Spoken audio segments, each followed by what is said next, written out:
नाज़रीन इकराम, जिस खेल के तहत इमरान खान का तख्ता उल्टाया गया, उस रजीम चेंज का पार्ट 2 राना सनाउल्लाह ने शुरू कर दिया। सूरत हाल ये पैदा हुई कि आप जानते हैं कि 2 दिन पहले अफ़गान तालिबान ने जो कंधार के अंदर जो अमायदीन थे, इनकी पूरी सरबराही में सेमिनार किया। वहाँ पर हुकूमती नुमाइंदे हैं, तो इन्होंने हमसाया ममालिक को धमकी दी। यानी इन्होंने ईरान ने ना भारत, ना सऊदी अरब, ना ही किसी दूसरे मुल्क का नाम लिया। इन्होंने सिर्फ इतना कहा कि अमेरिका ने जो ड्रोन हमला किया है, इसकी तहकीकात कर रहे हैं। जवारी मौजूद नहीं था, लेकिन जिस हमसाया मुल्क ने अपनी एयर स्पेस दी है, उसने अमेरिका के साथ शिरकत करके इस जुर्म में बराबरी का इर्तिकाब किया है। और अब जहन में रखिएगा, जो हमसाया मुल्क शामिल था वो अपनी खैर मनाए, और कहा कि जो भी नताइज होंगे, इसके असरात होंगे, वो मुल्क बर्दाश्त करेगा। ज़ाहिर सी बात है कि इन्होंने धमकी दी है। जो अमेरिका के आलाकार बने राना सनाउल्लाह ने जो काम किया, अमेरिका का क्या प्लान था कि पाकिस्तान अफ़गानिस्तान को किसी भी सूरत तस्लीम नहीं करेगा और अफ़गानिस्तान के साथ लड़ाई करनी है, बदले में बदतरीन हमले होंगे, इनके साथ जंग होगी तो पाकिस्तान भारत को भी भूल जाएगा। शहबाज शरीफ ने कहा है कि हम भारत के साथ जंग नहीं कर सकते। मोदी भी तैयार बैठा है कि जो पाकिस्तान ने काम किया वो तो काम आसान हो गया। पाकिस्तान ने आगे से क्या किया? राना सनाउल्लाह ने कहा कि जो हमारे हमसाया दुश्मन मुल्क अफ़गानिस्तान ऐसे बात नहीं करता। वो इमरान खान ने अपने इदारों और फ़ौज के ख़िलाफ़ बात की है। इसमें ज़रा अंदाज़ा कर लें कि ये इतनी बड़ी स्टेटमेंट है कि हुकूमत के ऑफिशियल नुमाइंदे ने अफ़गानिस्तान को दुश्मन मुल्क डिक्लेयर कर दिया, और ये कोई स्लिप ऑफ टोंग नहीं। अगर आपकी ज़ुबान फिसली है तो आप कह सकते थे कि वो गलती से फिसल गई, इन्होंने अफ़गानिस्तान का नाम लिया, और जब प्रेशर आएगा तो हो सकता है कि वो वापस मुआफ़ी मांग लें। यानी कि अमेरिका के लिए अफ़गानिस्तान को कह दिया कि दुश्मन मुल्क है, यानी अफ़गानिस्तान को कह रहे हैं कि टीटीपी को हमारे साथ मुज़ाकरात करें, इनको कहें कि सीज़ फायर करें। इस सूरत हाल में राना सनाउल्लाह ने अफ़गानिस्तान को दुश्मन मुल्क डिक्लेयर कर दिया। यानी राना सनाउल्लाह ने उड़ता हुआ तीर अपने सीने में खुद पेवस्त कर लिया। पहले भारत दुश्मन था, मगर अब अफ़गानिस्तान को दुश्मन करार दे दिया। जो जंग ख़त्म हो चुकी थी वो अब फिर से दोबारा शुरू करने जा रहे हैं। अमेरिका ने कहा कि अगर पाकिस्तान को ज़रूरत पड़ती है तो हम आपके आगे लेटने को तैयार हैं, बस आपने हमारी हुकूमत बचानी है। किसी भी तरह से इमरान खान को मैनेज करना है, और अमेरिका को किस तरह मैनेज करना है वो जानता है।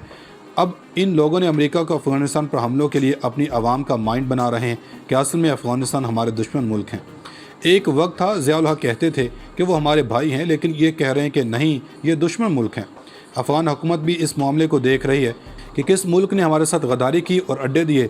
दूसरी जानब पाकिस्तान ने अमेरिका को कह दिया कि तुम्हारी ख्वाहिश पर हमने अफ़गानिस्तान को दुश्मन मुल्क डिक्लेयर कर दिया। अब चीन ने कहा कि इसने सीपैक को काबुल तक ले जाना है, लेकिन इधर मामला ख़राब करने जा रहा है।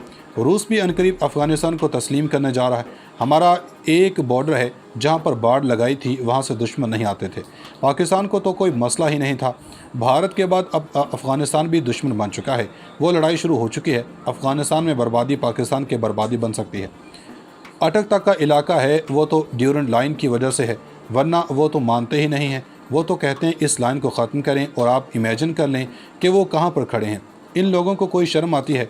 यानी वो हमारे सर पर खड़े हैं, अगर कुछ हुआ तो अटक भी जाएगा। जब दुश्मन मुल्क कहा जाए तो वो दुश्मनी निभाते हैं। इनकी दुश्मनियाँ कब्र के दीवारों तक जा रही हैं, यानी कि एक दुश्मनी जारी रहती है तो 10 नस्लों तक दुश्मनी जाती है। इनके पास गंवाने के लिए कुछ नहीं। पाकिस्तान के पास तो सब कुछ है, लेकिन इनकी पॉलिसी क्या करने जा रही है?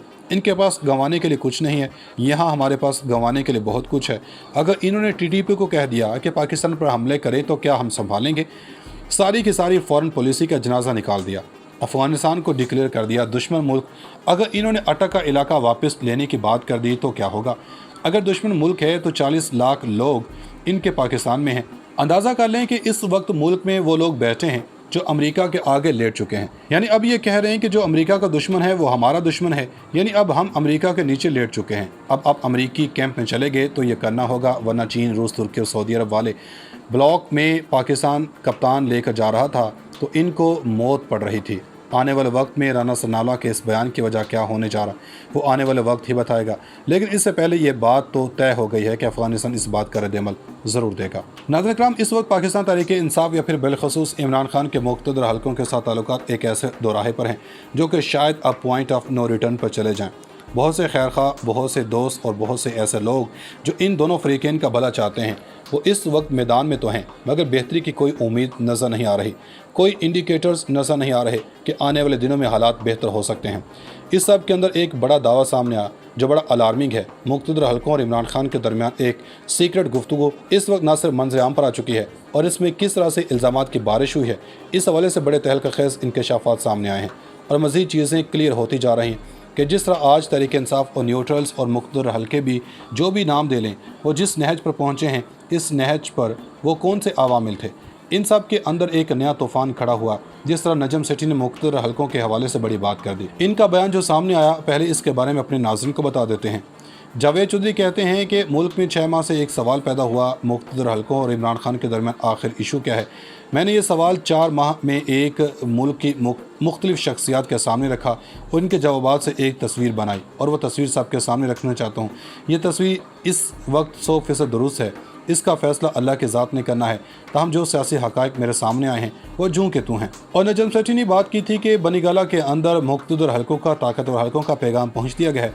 अब उधर जावेद चौधरी ने भी इस बात की तस्दीक की है। जावेद चौधरी ने कहा कि इमरान खान को मुक़्तदर हलकों से 4 शिकायत हैं। इन्होंने कहा कि इनका पहला शिकवा 2018 इलेक्शन है जिसमें पीटीआई को 2/3 अक्सरियत मिल रही थी, मगर इनकी सीटें कम की गई ताकि इनको कमज़ोर रखा जा सके, ताकि मैं खुलकर फैसला ना कर सकूं।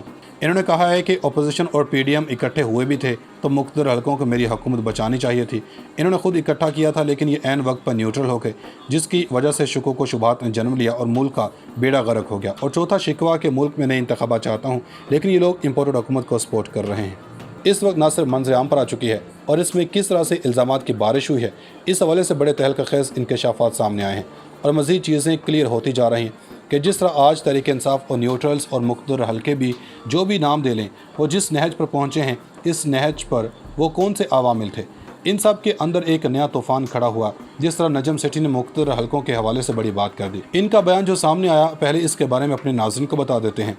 जावेद चौधरी कहते हैं कि मुल्क में 6 माह से एक सवाल पैदा हुआ, मुक़्तदर हलकों और इमरान खान के दरमियान आखिर इशू क्या है। मैंने ये सवाल 4 माह में एक मुल्क की मुख्तलिफ शख्सियात के सामने रखा और इनके जवाबात से एक तस्वीर बनाई और वह तस्वीर सबके सामने रखना चाहता हूँ। ये तस्वीर इस वक्त 100% दुरुस्त है, इसका फ़ैसला अल्लाह के ज़ात ने करना है।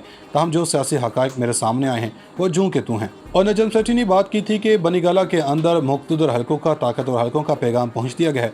अब उधर जावेद चौधरी ने भी इस बात की तस्दीक की है। जावेद चौधरी ने कहा कि इमरान खान को मुक़्तदर हलकों से 4 शिकायत हैं। इन्होंने कहा कि इनका पहला शिकवा 2018 इलेक्शन है जिसमें पीटीआई को 2/3 अक्सरियत मिल रही थी, मगर इनकी सीटें कम की गई ताकि इनको कमज़ोर रखा जा सके, ताकि मैं खुलकर फैसला ना कर सकूं। इन्होंने कहा है कि अपोजिशन और पीडीएम इकट्ठे हुए भी थे तो मुक़्तदर हलकों को मेरी हुकूमत बचानी चाहिए थी। इन्होंने खुद इकट्ठा किया था, लेकिन ये ऐन वक्त पर न्यूट्रल हो गए, जिसकी वजह से शुकूक व शुबहात ने जन्म लिया और मुल्क का बेड़ा गर्क हो गया। और चौथा शिकवा कि मुल्क में नए इंतखाबात चाहता हूँ, लेकिन ये लोग इम्पोर्टेड हुकूमत को सपोर्ट कर रहे हैं।